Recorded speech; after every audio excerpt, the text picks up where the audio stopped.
welcome to ৰঞ্জিতাজ videos মোৰ মৰমৰ তৃতীয় শ্ৰেণীৰ ছাত্ৰ ছাত্ৰী আজি তোমালোকৰ ভিডিঅ' হ'ব তোমালোকৰ নতুন কিতাপ আমাৰ গণিত কিতাপৰ আজি আমি পাঠ আলোচনা কৰিম তোমালোকৰ পাঠ 1 সংখ্যা 1ৰ পৰা 5লৈ ইয়াত দিয়া আটাইবোৰ কৰিবলগীয়া দিয়া কৰাখিনি ভিডিঅ' মোৰ চেনেলত আছে দুটা ভিডিঅ' আছে তোমালোকে গৈ চাব পাৰিবা দুটা ভিডিঅ' দিছোঁ কিয়নো এটা ভিডিঅ'ত বহুত দীঘলীয়া হ'ব দুটা ভিডিঅ'ত আটাইবোৰ কৰা ভিডিঅ' মোৰ চেনেলত আছে তোমালোকে চাই ল'ব পাৰিবা আশা ৰাখিছোঁ তোমালোকে যদি চাইছিলা বুজি পাইছিলা বুলি যদি চোৱা নাই তোমালোকে গৈ চাব পাৰিবা তোমালোকক বহুত ভালকৈ মই বুজাই দিছিলোঁ তোমালোকে চাই ল'বা তোমালোকৰ সুবিধা হ'ব এতিয়া আমি আলোচনা কৰিম পাঠ 2 আকৃতি ঠিক আছে আকৃতি পাঠত কি দিয়া হৈছে যিখিনি আছে কৰিব লগা আটাইবোৰ মই তোমালোকক বুজাই দিম ঠিক আছে এতিয়া পাঠ প্ৰথমতে ইয়াত পঢ়ি শুনি ল'ম কি দিয়া হৈছে আকৃতি পাঠ 2 এইবাৰ স্বাধীনতা দিৱসত অনামিকাহঁতৰ বিদ্যালয়ত ভেকশ্যন প্ৰতিযোগিতা অনুষ্ঠিত হ'ব পূজা বাইদেৱে পঞ্চম শ্ৰেণীৰ শিক্ষাৰ্থীসকলক কিছুমান মুখা প্ৰস্তুত কৰি আনিবলৈ ক'লে অনামিকা ৰাজীবুল দৰ্শনা আৰু আব্ৰাহামে একেলগে হৈ ঘৰতে মুখা প্ৰস্তুত কৰা কামত ব্যস্ত হ'ল ইয়াত চোৱা অনামিকা মই এই বাকচটোত বাঘৰ মুখা লগাইছোঁ এয়া চোৱা মই হৰিণাৰ মুখা সাজিছোঁ ৰাজীবুল ঠিক আছে ইয়াত আয়তীয় ঘনকত মই গড়ৰ মুখা লগাই দিছোঁ দৰ্শনা আব্ৰাহাম মই এই চুঙাটোকে লৈছোঁ ইয়াত কি আঁকিব পাৰোঁ চাওঁচোন বুলি ভাবি আছে কি আঁকিব পাৰিম বুলি ভাবি আছে ঠিক আছে এতিয়া আমি ইয়াত চিন্তা কৰি কোৱা বুলি দিয়া হৈছে আলোচনা কৰিম ক অনামিকাৰ হাতত থকা বাকচটো কি আকৃতিৰ ঘনক আকৃতিৰ ঠিক আছে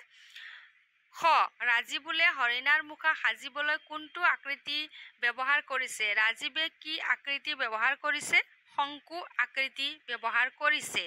ঠিক আছে গ তোমালোকে বিদ্যালয়ত ভেকশ্যন প্ৰতিযোগিতাত কিহৰ ভাও লোৱা তোমালোকে কিহৰ ভাও লোৱা ভেকশ্যন প্ৰতিযোগিতাত তোমালোকে কেতিয়াবা আইতা হোৱা হয়নে তেতিয়া তোমালোকে সৰু ছোৱালী তোমালোকে আইতা হ'বলৈতো বহুত কিবা কিবি কৰিব লাগিব হয়নে নহয় আৰু যদি তোমালোকে বুঢ়া মানুহ হোৱা হয়নে কি হোৱা তোমালোকে ভাবি ক'ব পাৰিবা ঠিক আছে ঘ চুঙা আকৃতিত কিহৰ মুখা সাজিব পাৰি চুঙা আকৃতিত আমি কিহৰ মুখা সাজিব পাৰিম ধৰা হ'ল বাদুলি মুখাও সাজিব পাৰিম নেকি মোৰ মতে কৈছোঁ তোমালোকে এবাৰ নিজৰ শিক্ষক শিক্ষয়িত্ৰীৰ লগত আলোচনা কৰিবা এতিয়া আমি আলোচনা কৰিম ইয়াত চোৱা বস্তু দিয়া হৈছে ইয়াত ফটো দিয়া হৈছে ত্ৰিমাত্ৰিক আকৃতি দিয়া হৈছে ইয়াত বস্তু দিয়া হৈছে বল গোলক ঠিক আছে আৰু ইয়াত গোলক ইয়াত মিলিব তোমালোকে বিদ্যালয়তো দেখিছা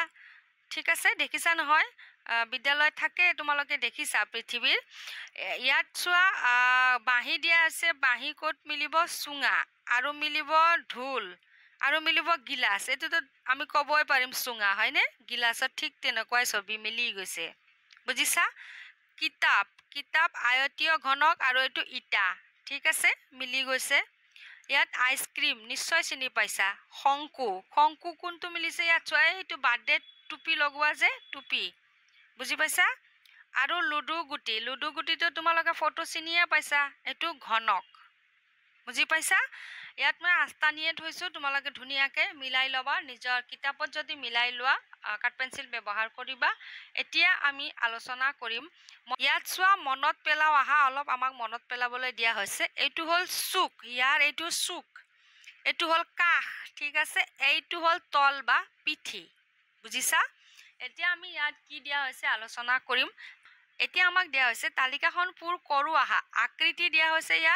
ইয়াত আকৃতিটোৰ নাম লিখিব লাগে কাষৰ সংখ্যা লিখিব লাগে চুকৰ সংখ্যা আৰু তল বা পিঠিৰ সংখ্যা আমি লিখিব লাগিব মই তোমালোকক অলপ বুজাই দিম ঠিক আছে তোমালোকে চাই ল'বা যেনেকৈ এই আকৃতিটো হ'ল আয়তীয় ঘনক ধৰা হ'ল মই এইটো দেখাইছোঁ ধৰা হ'ল ইয়াত চোৱা আয়তীয় ঘনক বুজি পাইছা আয়তীয় ঘনক তাৰপিছত তোমাৰ কাষৰ সংখ্যা হ'ব 12টা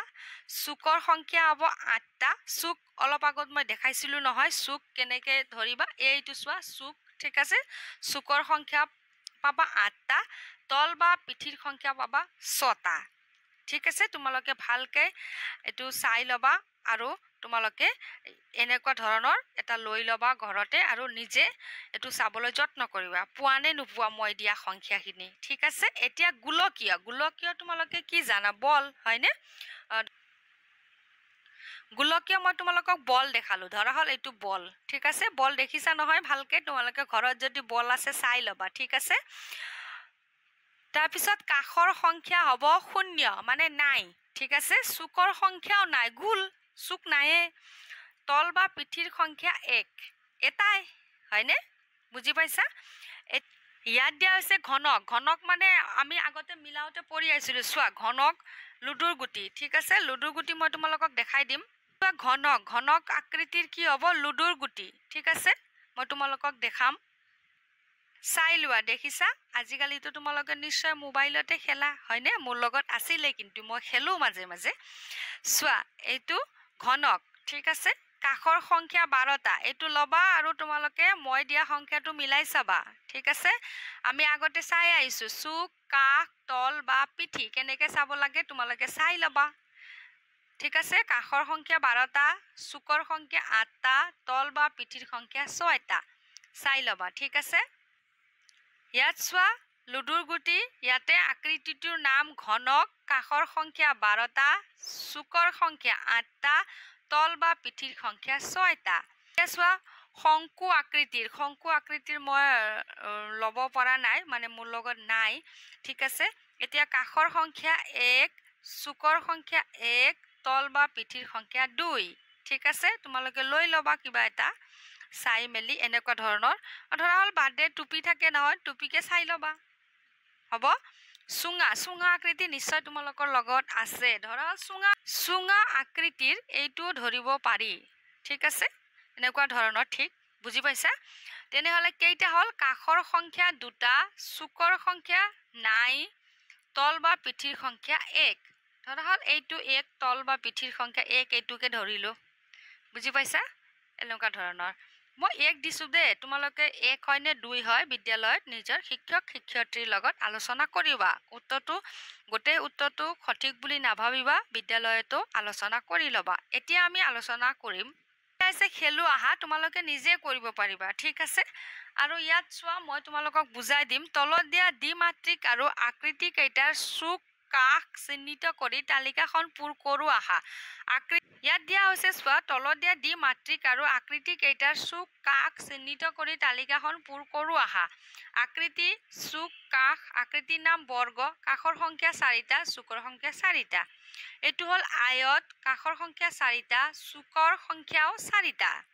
এইটো হল বৃত্ত হয়নে এইটো কাখৰ সংখ্যা নাই 0 চুকৰ সংখ্যা 0 নাই এইটো ত্ৰিভুজ আকৃতিৰ নাম ত্ৰিভুজ কাখৰ সংখ্যা 3টা চুকৰ সংখ্যা 3টা ঠিক আছে বুজি পাইছা মৰমৰ ছাত্ৰ ছাত্ৰী এইখিনি তোমালোকে নিজে কৰিব পাৰিবা এইবিলাকে তোমালোকে নিজে কৰিবা ঠিক আছে ধুনীয়াকে উদাহৰণ দিয়া হৈছে কিতাপত ইয়াত এইবিলাকো তোমালোকে নিজে কৰিব লাগিব মৰমৰ ছাত্ৰ ছাত্ৰী ইয়াত এইটোও তোমালোকে নিজে কৰিব লাগিব এইখিনিও তোমালোকে চাই ল'বা পঢ়ি ল'বা আৰু নিজে কৰি ল'বা ঠিক আছে ইয়াত কৰিবলগীয়া বিশেষ একো নাইয়ে সেইকাৰণে মই কৰি দিয়া নাই তোমালোকৰ নেক্সট ভিডিঅ'ত মই দিম পাঠ 3 সংখ্যা ঠিক আছে পাঠ 2 এতিয়া মই শেষে কৰিলো যিমানখিনি কৰিব লগা আছিলে কৰি দিলো আশা ৰাখিছো তোমালোকে বুজি পাইছা বুলি নতুনকৈ আহিছা যদি চেনেল সাবস্ক্ৰাইব কৰি থৈ দিবা নতুন ভিডিঅ' নটিফিকেশন পাবা আজিৰ কাৰণে ধন্যবাদ আকৌ লগ পাম নতুন ভিডিঅ'ত